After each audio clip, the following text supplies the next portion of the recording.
of ajjeesi malee furmaanni hin jiru lubbuu ja koomentiin kuni maal si goote giiftii koo haa jiraatu waaqayyo dhiifama siif haa godhu wanta tokko moo jalatti deebiste ganneen maal akka isheen taate boossu beekuu baannus ganneen dhiphina cimaa akkeessa akka jirtu beekama hin boossi garuu baay'een keessan dafikaa hin turte of ajjeesikaa daddafikaa jechuu jirtanii waan kanarratti waa lama isinii himuu barbaada keessaafuu warri miidiyaa fayyadamtan sirriitti na dhaggeeffadha warri miidiyaan fayyadanis haga tokko isin gargaara jechuudha.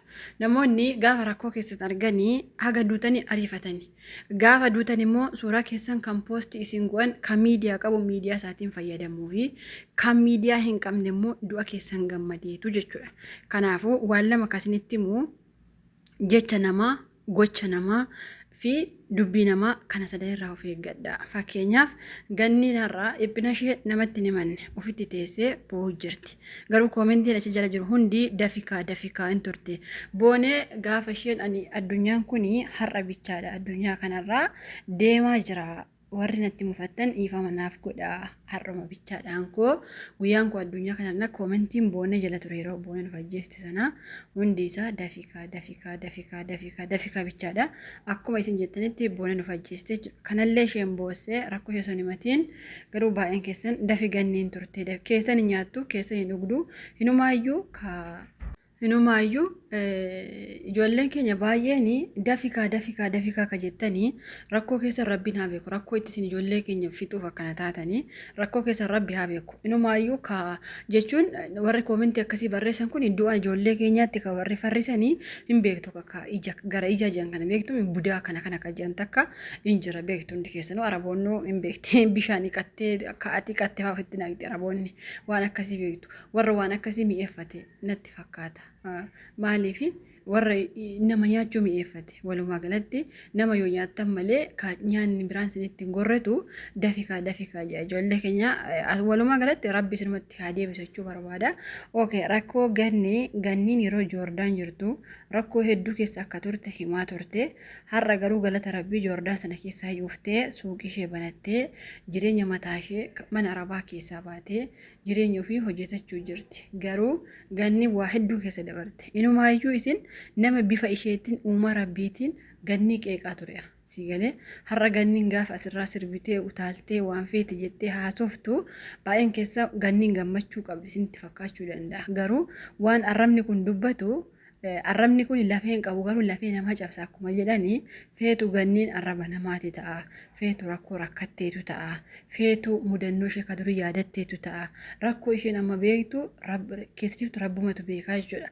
Walumaa galatti maasinii jechuu barbaade gaafa rakkoo addaa rakkattan gaafa rakkoon addaa isin mudate lubbuu keessatti murteessuutti hin fiigina miidiyaatti as baatanii boo'utti hin fiigina.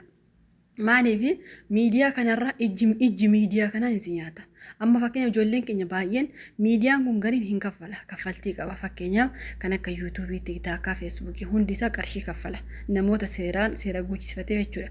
Baay'een keenya ijoolleen keenya miidiyaamti kuniyyuu haa kaffaluyyuu malee irraa uffachuun dirqama keenya garuu budaa achirra guute jira ka achirraas nyaatu jira iji namaa gaarii jira iji namaa badaa jira gaafa rakkoo cimaa keessa galtan as baatanii akkatti hin boo'ina an dhuguma rabbi isin jedha rakkoo cimaa yoo isin mudate as baatanii guutuutti hin boo'ina amma ganniif namni furmaata kenna hin jiru hundiyyuu jala deemee dafikaa hin turte ka jedhu malee hin jiru jechuudha. Maaliif har'a rakkoo ganni gaafachuu caalaa isin ikkoo nama bifa isheetti uumaa rabbiin ishee uume uumaa waaqni kun ishee uumetti qoosaa turtan gurraattiidha maalidha baay'een keenya gaafa biyya arabaa kanaa ufnu jijjiiramne malee biyyatti ka sareen soduunee sareen foon keenya kan nyaanne fa'itu biyya arabaa kana filan dhuguma rabbi isin jedhaan garuu har'a waan keessaa baatan sana dabartanii nama ganni qeeqaa ture har'a garuu isheen boo'icha ishee mimmaa ishee agartanii jennaan dafikaa ganni koo hin turte daftee of hin ajjeesu ture hin turte jechuun ganniin ikkoo nama of ta'e of jiraachisaa ture siigalee nama of ta'e illee yeroo Joordaan jirtullee nama kumaatama meeqa mana arabaa keessaati sagalee ta'aafii ture ganniidha jechuudha. Garuu baay'een keessan dagattaniitu dafii of ajjeesii jechuu jirtan. Maaliif waan darbe sana dagattanii jirtan. Siigalee ilma namaa kana an dhuguma rabbi isin jedha. Miidiyaan kun kaffaltii agafee isiniif haa kaffalu. jireenya keessanis miidiyaa kana irratti himatina. Rakkoo keessanis miidiyaa kana irratti himatina. Maaliif kaan siin yuutuubii isaa, tiktookii isaa, feesbuukii isaa guddifata. Maaliifire ittiin fooloo barbaaddata yoo ati duute jechuudha. Garuu rakkoo keellee yoo ati miidiyaa kana irratti himatte rakkoo akkas atama fakkeenya namni tokko Oromoo kana maal jedha beektaa amma uummanni keenya tokko Oromoo baqa Oromoon anaaf lafee kooti dhiiga kooti jedheetu rakkoo isaa himachuutti fiiga. Garuu Oromoo sana keessaa immoo keessaafuu warri miidiyaa kana irratti rakkoo kee himachuu manna ani akka kootti oksaatti of ajjeesuu naaf fayyaan dhuguma rabbi isin jedhe okattee of ajjeesuu si yoo of ajjeesuu barbaadde yoo maal fedhe rakkoo ma keessa hin himatina miidiyaa kana irratti yoo rakkoo cimaa isin qabatellee rakkoo cimaa yoo ta'e rakkoo keessan himadha garuu hin boo'ina hin maraatina miidiyaa kana irratti maaliif ittiin faa deemaniitu ka'ati gaafa rakkoo boosse sana abdee boosse siin jedhani gaafa biraa jechuudha. Siigalee kanaafuu wanti isin har'a gannee irratti qoosuu jirtan kuni guyyaa tokko isin qaqqabuu danda'a. Rakkoo isheen beektanii maaliif akka isheen bu'aa jirtu hin beektanii maal rakkattee maal abdee ganne namni jeeqa ishee gaafate hin jiru namni keessaan isheetti barreessu isheetti daawwalu hin jiru garuu koomentiin achi jala jiru haga isheen lubbuu ishee baastutti nama hawwu qofaadha jechuudha. Yeroo tokko ilma namaa kan akkuma bineensa osoo baqa jechuun bara kana keessa beeki bineensiyyuu fira waliif ta'ee jira. Fira namaati bar bineensi amma qeerransa biyya arabaatti agartee iddoo mana keessa deemuu eegale. Qeerransi koo dura akkoo sodaata amma garuu namatu qeerransa ta'ee jira.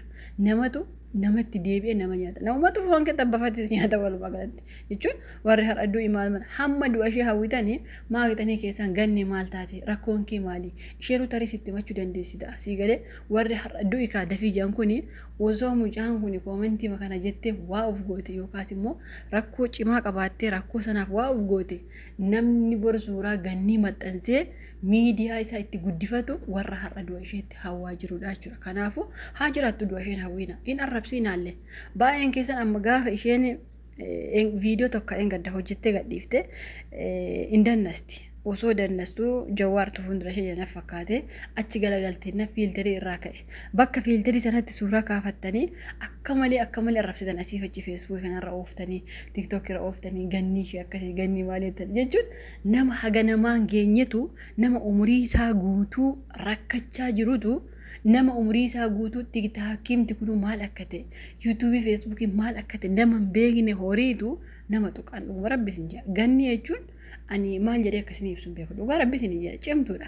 Ganniin kuni akkuma boonee sana ta'u isin jedhee narraan fokkisu dhuguma rabbisin jedha. Waggaa meeqa akka isheen Joordaan teessillee ijoollee keenyaaf sagalee ta'aa turte inni beekuun beeka garuu gadhee irra beekuu ibsuu dandeessi. Ani amma boo'ichi ganni nan himne barra. Dhugaa rabbi ganni maal taate akka boosa ishumaaf rabbi bichaa beeka. Siigalee garuu immoo koomentii bichaa hin deebiidhaan. Agamitti akkaataa isin gammaddan gaafa namatti imimmaan namarratti agartan akkamitti akka isin gammaddan yaa rabbi namni sun yoom du'ata riba habboo ofii du'aasi warri du'a namaa hawwitan dhugaa rabbi hin milkaa'inaasin akkamitti harki kee namaa barreessee ati dafii of ajjeesika furmaanni du'a malee hin jiru inshaallah sumatti deebi'ee osummaa raftullee gororri yoo isin ajjisu warra akkas jettan kun dhugaa rabbi maal isin goote amma yoo jiraatte keessan hin nyaattu keessan hin dhugdu mana kiraa irraan kaffaltanii wanta akka waan gootaniif hin qabdan yoo arrafa keessan ta'e malee dhugaa rabbi isin yoo feetan laayikii illee go'inaa fi viidiyoo ishee illee ilaalinaa fi hinde deemi kaadda fi mucaan kun nama maal akka isheen hiphatte beektaniittu isa yoo afaan oromootiin hin barreessina baalagoonni akkasii gaafa waan baalagee akkasii barreessuu barbaaddanii afaan amaariffaa afaan arabaa fayyadamaa malee afaan oromoo maaliif walumatti oromoo jedhamnee jira waan ta'eef jechuun ani warra akkasii kun warra jechuun wal makaanuu keessatti guddate jedhee yaada malee warra haati abbaa oromoo qulqulluu jedhee yaadu warri akkanatti gaafa namni tokko rakkate si bakka suuraa makee fudhatee ka'ee boo suuraa makee fudhatee ka'ee ka'atti boose gaafa rakkoo kaduu akka irratti faarsu kuni ani oromoo akka kee jedhan jechuun oromoo lafee keenya dhiiga keenya jettu barra jettu malee bu'aa hin agarre dhugaa rabbi bu'aa isaan agarru ijoolleen keenya garuu warri miidiyaa kanarratti boo'isanii ani of ajjeesa ani maaliidha ani rakkoo akkasii qaba jettanii rakkoo yoo qabaattanii rakkoo keessan himadhaa. mana mubaarak musammaa deemaa mana habiibaa sanallee deemtanii asiliin jira haati faata jirti achi deemtanii rakkoon keenya akkas akkasii uummatatti nuu baasii jettan uummanni bal'aan kun akka ishee koshoree kana reef miidiyaa banatti osoo hin taane uummata kabajamaa gaggaarii sheekota qeesota gaggaarii jira waan ta'eef isin gargaaruu danda'an yoo rakkoo cimaa qabaattan garuu rakkoo waan hima kushkushee waan hima bakka hin jiraame waan aariisuma duraafaa yaadattanii boosuu ta'e achi okadhaa bu'a. Maaliif kasi gammadu caala bakka miidiyaa kanarraa kasi gammadu malee gonkuma namni na gadda jettee yaade akkasii rabbi furmaata siifaa ta'u jechuu barbaada ganni kiyya maal akka taatee boossee waan beeknu tokkollee hin qabnu rabbi obsa siifaa kennu naamsa kooti.